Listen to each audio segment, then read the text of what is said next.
En este video vamos a hablar acerca de el Prescribed Title número 4, que dice así: Statistics conceal as much as they reveal. Discuss this claim with reference to two areas of knowledge. Nuevamente tenemos un Prescribed Title que nos pide que discutamos, es decir, tenemos que tomar en cuenta dos lados de una moneda y explorarlos de manera profunda, cada uno. Y tenemos que referirnos a two areas of knowledge, o dos áreas del conocimiento en el camino. Veamos cuáles son las palabras clave o cuáles podrían ser las palabras clave que definamos en nuestro prescribed title. Statistics conceal as much as they reveal. En este caso, el título nos dice que las estadísticas esconden tanto como revelan.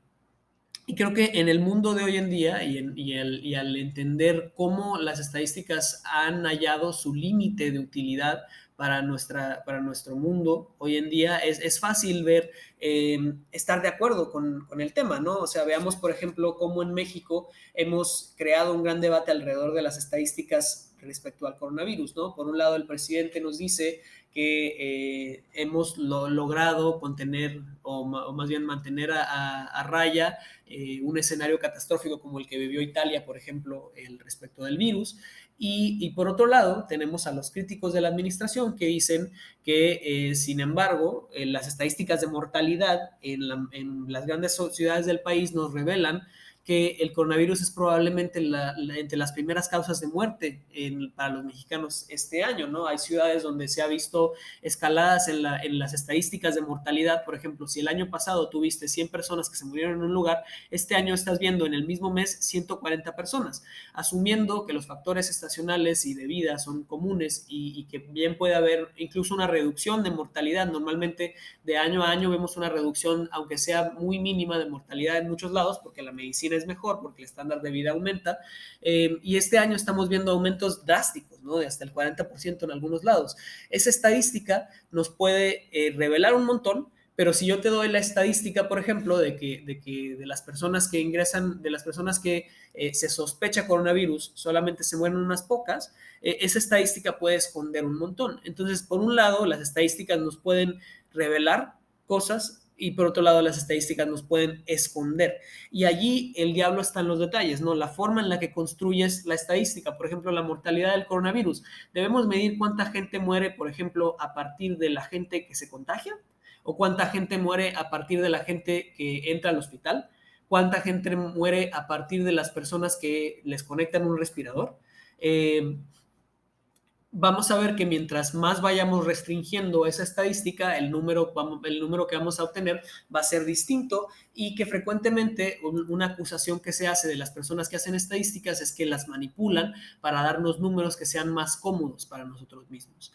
Incluso hay, por ejemplo, personas que se dedican a hacer estadísticas de estadísticas, ¿no? Y se dice que es mejor confiar en agregados estadísticos que toman, por ejemplo, de las personas que se dedican a hacer predicciones sobre el avance de la pandemia, tomas a 15 diferentes grupos, 15 diferentes universidades y centros estadísticos como del gobierno, y haces un promedio de todas ellas y dices, bueno, esta probablemente es más real. Y en muchos escenarios se ha visto que el agregado de estadísticas suele ser más preciso que cualquier estadística en lo individual.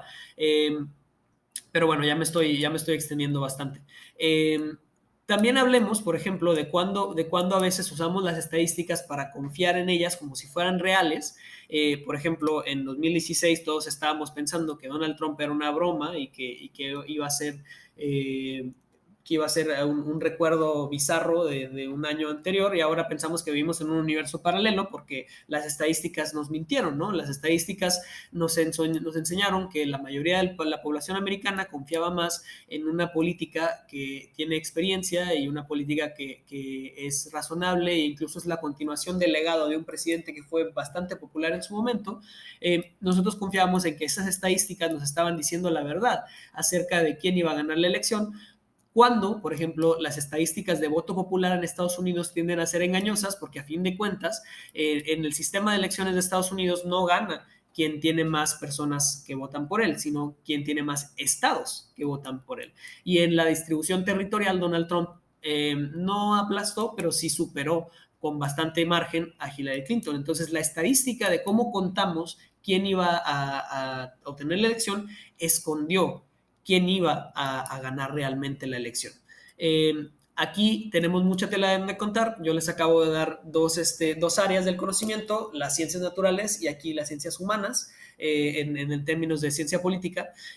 Pero también hay otras áreas donde se llega a aplicar las estadísticas, quizás en la ética o en algunas otras, o en las matemáticas incluso, si tomamos las estadísticas de manera pura, donde podemos entender si las estadísticas nos están revelando algo o nos están también escondiendo. Y aquí tenemos que reconocer los dos lados de la ecuación. Si este